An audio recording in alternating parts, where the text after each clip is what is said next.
नमस्कार दोस्तों, राधे राधे। स्वागत है दोस्तों आप सभी का। आप देख रहे हैं एएसएन न्यूज। मैं हूं आपके साथ जितेंद्र कुमार। समय हो गया दिन भर की बड़ी और ताजा खबरों की ओर रुख करने का। शुरुआत करते हैं हेडलाइंस के साथ। महाराष्ट्र, यूपी समेत इन 9 राज्यों में गुड न्यूज। कोरोना वायरस के नए केस बढ़ने की रफ्तार थमी। पूरे देश में नहीं आएगी कोरोना की तीसरी लहर। जाने क्या बोले सरकार के सलाहकार। हमें कड़े फैसले पर न करें मजबूर। दिल्ली को ऑक्सीजन सप्लाई पर सुप्रीम कोर्ट की केंद्र को फटकार। बंगाल ने खींच दी कांग्रेस के माथे पर चिंता की लकीरें। जाने कैसे आगामी चुनावों में कठिन होगी राह। दिल्ली में काबू में आ रहा है कोरोना। 24 घंटे मिले जितने नए केस उतनी ही रिकवरी। दिल्ली सरकार का अस्पतालों को फरमान, हर 2 घंटे में ऐप पर अपडेट करें बेड्स की जानकारी। ऑक्सीजन की कमी से मरे कोरोना मरीजों के परिवार को मुआवजा देने की मांग पर विचार करे दिल्ली सरकार। ऐसे कैसे कम होगा कोरोना। वाराणसी की तस्वीरें देखकर चौंक जाएंगे आप। 2 हफ्ते के अंदर सभी शिक्षा कर्मियों के वेतन का हो जाएगा भुगतान। कोरोना के बढ़ते केसों के बीच विश्वविद्यालय कॉलेजों में ग्रीष्मकालीन अवकाश घोषित। जाने कब तक रहेंगे बंद। झारखंड के हर गांव में चलेगी 6 योजनाएं। कोरोना काल में लौटे प्रवासी श्रमिकों को मिलेगा काम। कोरोना के चलते जयपुर और जोधपुर में सेना का कॉमन एंट्रेंस एग्जाम स्थगित। स्नातक और अंतिम वर्ष परास्नातक चौथे सेमेस्टर की परीक्षा जून 2021 में एमपी के उच्च शिक्षा विभाग ने जारी किया अहम नोटिस। महाराष्ट्र के कातुर में शनिवार से 6 दिनों का लॉकडाउन। 4 लाख से ज्यादा लोग वैक्सीन की दूसरी डोज का कर रहे हैं इंतजार। नहीं मिल रही है कोवैक्सीन। देश के कई राज्यों में कोरोना वायरस के नए मामलों में मामूली उतार चढ़ाव देखने को मिला है। खासकर महाराष्ट्र, यूपी, दिल्ली और छत्तीसगढ़, गुजरात, मध्य प्रदेश, तेलंगाना, झारखंड समेत केंद्र शासित प्रदेशों में पिछले कुछ दिनों में कोरोना के केस में उछाल देखने को मिले थे। लेकिन फिलहाल संक्रमण की रफ्तार में कमी आई है और गिरावट भी देखने को मिली है।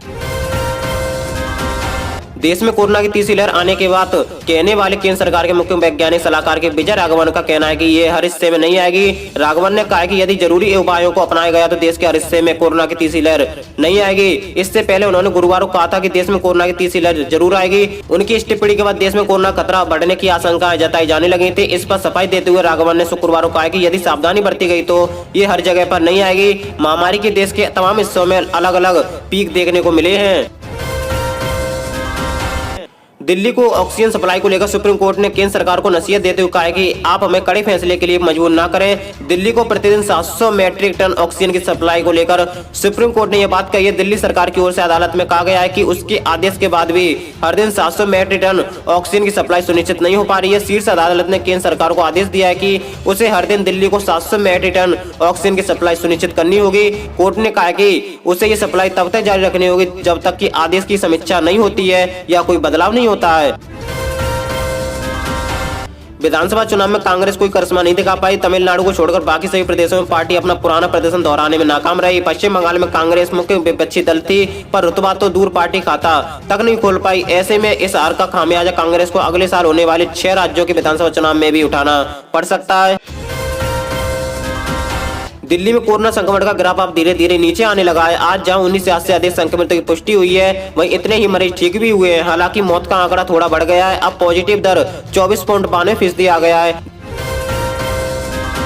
दिल्ली के अरविंद केजरीवाल सरकार ने कोरोना संक्रमितों को एक नई राहत देते हुए कोविड-19 मरीजों का इलाज कर रहे सभी अस्पतालों को जितनी बार संभव हो सके उतनी बार दिल्ली कोरोना ऐप और वेबसाइट पर बेड्स की उपलब्धता की जानकारी अपडेट करने का निर्देश दिया है। लेकिन इसमें 2 घंटे से अधिक समय नहीं लगना चाहिए।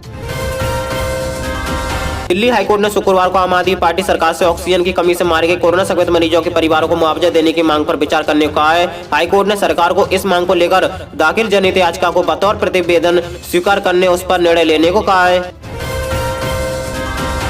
शिक्षा मंत्री विजय कुमार चौधरी ने शुक्रवार को कहा कि राज्य के शिक्षा कर्मियों के बकाये वेतन का भुगतान 2 सप्ताह के अंदर हो जाएगा। उन्होंने कहा कि यह सही है। पिछले 2-3 महीने से वेतन भुगतान के लंबित रहने के कारण शिक्षा कर्मियों की बदहाली है। सरकार उनके कठिनाइयों के प्रति जागरूक एवं संवेदनशील है। इसके मद्देनजर प्राथमिक, मध्य प्राथमिक विश्वविद्यालय के अलावा विभिन्न विश्वविद्यालय के शिक्षाकेतर कर्मियों के वेतन भुगतान की राशि का स्वीकृति देश निर्गत किया जा चुका है।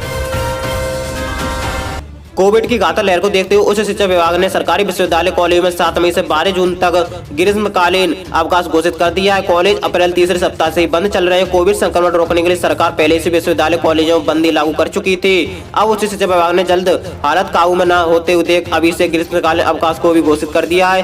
पहले ग्रीष्मकालीन अवकाश आमतौर पर जून जुलाई में होता था। अब सचिव शिव स्वरूप त्रिपाठी की ओर से जारी आदेश के अनुसार ग्रीष्मकालीन अवकाश में पूर्व और भविष्य के लिए देय अवकाशों को शामिल किया गया है। कोरोना के मारे दूसरे प्रदेशों से लौटे प्रवासी श्रमिकों को गांव में ही रोजगार देने के लिए व्यापक कार्यक्रम तैयार किए गए हैं। इसके तहत हर गांव और टोले में ग्रामीण विकास विभाग की 6 योजनाएं चलाई जाएंगी। ग्रामीण विकास सचिव और मनरेगा आयुक्त ने वीडियो कॉन्फ्रेंसिंग कर उप विकास आयुक्तों को ये निर्देश। देश में कोरोना संक्रमण के बढ़ते मामलों को देखते हुए सेना में भर्ती के लिए 30 मई 2021 से होने वाला कॉमन एंट्रेंस एग्जाम CEC को स्थगित कर दिया है। ये परीक्षा फिलहाल जयपुर और जोधपुर केंद्रों के अभ्यर्थियों के लिए स्थगित की गई है। विश्वविद्यालय कॉलेज परीक्षा 2021 को लेकर मध्य प्रदेश MP के उच्च शिक्षा विभाग ने अहम नोटिस जारी किया। राज्य में स्नातक अंतिम वर्ष और परास्नातक चौथे सेमेस्टर की परीक्षाएं जून में आयोजित की जाएंगी। इन परीक्षाओं के नतीजे जुलाई में घोषित किए जाएंगे। महाराष्ट्र के लातूर जिले में कोरोना वायरस संक्रमण के बढ़ते मामलों को मद्देनजर शनिवार 8 मई से 6 दिन का लॉकडाउन लागू करने की घोषणा की गई है। अधिकारियों ने शुक्रवार को ये जानकारी दी थी। लॉकडाउन शनिवार सुबह 7 बजे से शुरू होगा।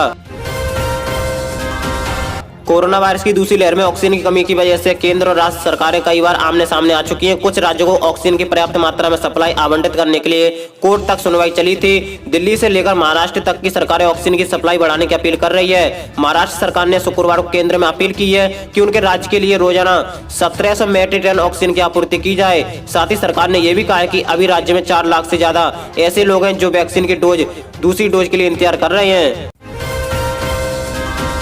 और इसी के साथ दोस्तों आज दिन भर की 10 बड़ी खबरें, मुख्य समाचार, टुडे ब्रेकिंग न्यूज की अपडेट वीडियो को फिनिश करते हैं। दोस्तों वीडियो को लाइक करें और रोज मुख्य समाचार देखने के लिए आप हमारे चैनल को सब्सक्राइब करके बेल आइकन ऑल पर सेलेक्ट करें, जिससे हमारी सभी वीडियो आप तक सबसे पहले पहुंच सके। तो दोस्तों thank you, take care, goodbye, जय हिंद, जय भारत, नमस्कार दोस्तों, राधे राधे।